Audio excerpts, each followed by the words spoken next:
The first season of Cape Fear ended with what looked like a victory for the Bowden family. Max Cady was finally defeated, exposed in front of the public, psychologically broken by the truth about his son, and ultimately taken back into police custody. For the first time in a long time, the Bowdens sat together as a family under the afternoon sun, sharing a simple meal and trying to reclaim the peaceful life Max had stolen from them. But the series deliberately refused to give viewers a completely happy ending. Instead, it closed with Tom and Anna repeatedly looking over their shoulders, unable to shake the feeling that Max's shadow still lingered over their lives. That final image may have been the biggest clue about where a potential second season could go. Although Cape Fear was originally presented as a limited series, the finale leaves enough unanswered questions to continue the story naturally. If Apple decides to continue the series, Season 2 would probably not simply repeat the same formula. Instead of another season built around stalking and home invasions, the story could become something much more psychological. Max may no longer need to physically hunt the Bowdens. He has already changed them forever. The biggest prediction is that Max Cady remains the central villain without spending much time outside prison. One of the smartest ideas in the first season was showing that prison never truly stopped Max. Even behind bars, he manipulated inmates, controlled followers, planned elaborate schemes, and influenced vulnerable people who had never even met him. His greatest weapon has never been physical strength. It has always been his ability to understand exactly what people want to hear. That ability becomes even more dangerous if he has nowhere else to focus except revenge. Instead of attacking directly, Max could spend Season 2 slowly dismantling the Bowdens' lives from inside the legal system. Anna's confession during the finale suddenly gives him powerful ammunition. She admitted she influenced events after learning the jury might acquit him. Although viewers understand exactly why she made that decision, public opinion may not be nearly as sympathetic. Max could argue that his conviction resulted from corruption rather than justice. Whether those arguments succeed legally almost becomes irrelevant. The damage would come from forcing the Bowdens to relive everything again. Court hearings, television interviews, public scrutiny, media speculation. The legal battle itself could become another form of psychological torture. Natalie may become the emotional center of a second season. Her decision not to open the DNA envelope was one of the most powerful moments in the finale. For her, the answer no longer mattered. She understood that family is defined by love rather than biology. Tom raised her, protected her, supported her. Max manipulated her. That choice demonstrated tremendous emotional growth. However, just because Natalie refuses to open the envelope does not mean everyone else will. A lawyer could obtain the results. Max himself might demand the evidence. Someone could leak the information to the media. Even if Natalie never wants the answer, circumstances could force it upon her. Ironically, discovering the truth may not change her feelings at all. Whether Max is her biological father or not, she has already made her emotional decision. The real conflict would come from watching other people refuse to respect that choice. Nevaeh could become one of Season 2's most unpredictable characters. She ended Season 1 inside juvenile detention after spending much of the story under Max's influence. Unlike many manipulated followers, Nevaeh genuinely believed in him. Even after learning uncomfortable truths, she struggled to fully let go of his control. Her release would immediately create several possibilities. One path leads toward redemption. She could slowly recognize how thoroughly Max exploited her and attempt to rebuild her life. That would create a fascinating parallel with Natalie. Both young women survived Max's manipulation in different ways. Helping each other heal could become one of the season's most emotional storylines. The opposite possibility is much darker. Max could continue influencing Nivea from prison. Letters, phone calls, legal visits, hidden messages. If his emotional hold remains strong enough, she could become the perfect weapon. Unlike Max, she attracts very little suspicion. She knows the Bowdens personally. She understands their routines. She has already earned some of Natalie's trust in the past. That combination makes her incredibly dangerous. Another major prediction involves Tabitha. Her final television appearance initially seems strange. Instead of condemning Max after everything he did, she publicly admits she loved him. Many viewers interpreted that scene as simple obsession. It may actually introduce the biggest threat of the next season. Throughout history, charismatic criminals have often developed devoted supporters despite overwhelming evidence of their crimes.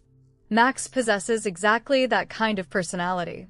He understands vulnerable people. He offers attention. He creates the illusion of understanding.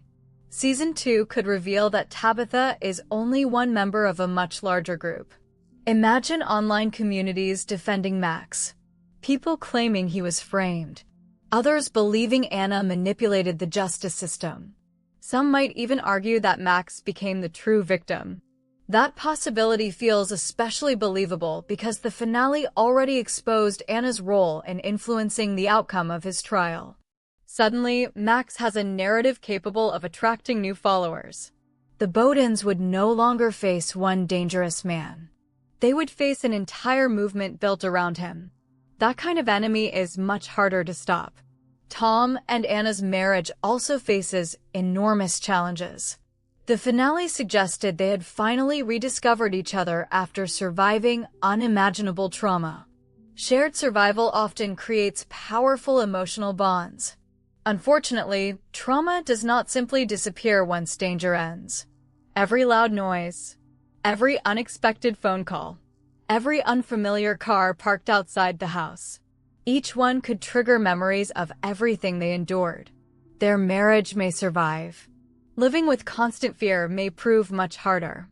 The final scenes already hinted at this reality.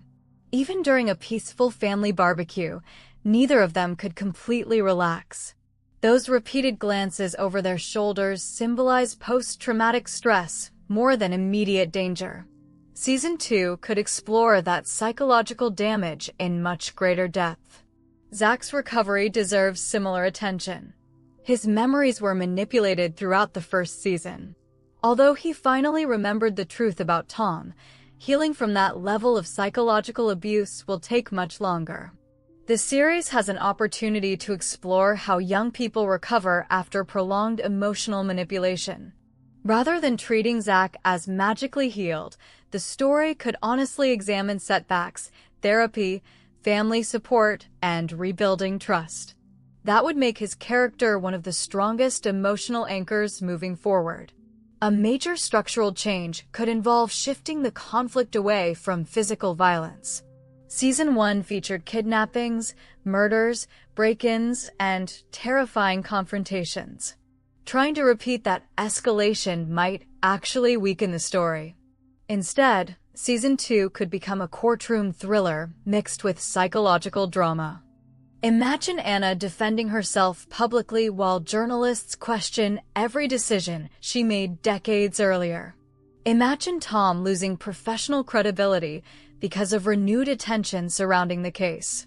Imagine endless media debates asking whether Max Cady was truly denied justice. The Bowdens could find themselves fighting for their reputations rather than simply their survival. That approach would also allow new characters to enter naturally. Ambitious lawyers, television commentators, true crime podcasters, political figures, prison officials. Every one of them could unknowingly become another piece in Max's long-term strategy. One particularly interesting possibility involves Max briefly leaving prison again. Not through another dramatic escape. Instead, perhaps a temporary transfer, a court appearance, medical treatment, even a successful legal appeal. Short periods of freedom could create enormous tension because viewers already know exactly what Max is capable of accomplishing with very little time. Another compelling possibility is a significant time jump. Rather than continuing immediately after season 1, the story could begin several years later. The Bowdens appear happy. Natalie is older. Zach has started rebuilding his life. Tom and Anna finally believe the nightmare has ended. Then one unexpected event brings Max back into their lives. A time jump would emphasize that some fears never completely disappear, no matter how much time passes. The biggest thematic question of a second season would probably remain the same one raised during the finale. Can the Bowdens preserve their humanity without allowing Max to destroy it? They refused to kill him when they had every opportunity. That decision defined who they are. Season 2 could test that choice in completely different ways. Perhaps not through violence. Perhaps through revenge. Public humiliation. Legal manipulation. Or impossible moral compromises. Max's greatest victory would not be escaping prison. It would be convincing the Bowdens to abandon the principles that separated them from him. Ultimately, a potential second season should avoid becoming bigger simply for the sake of spectacle. The strongest aspect of the first season was never the violence. It was the psychological warfare. Max Cady succeeded because he understood how to turn fear, guilt, shame, and buried secrets into powerful weapons. Even after his arrest, those emotional wounds remain open. That is why the final image of Tom and Anna looking over their shoulders feels so important. It suggests that while the immediate battle is over, the psychological war has only just begun. If Cape Fear returns, the most compelling story would not be another hunt through dark houses or violent confrontations. It would be watching whether the Bowden family can truly rebuild their lives while living with the knowledge that somewhere, behind prison walls, Max Cady is almost certainly still planning his next move.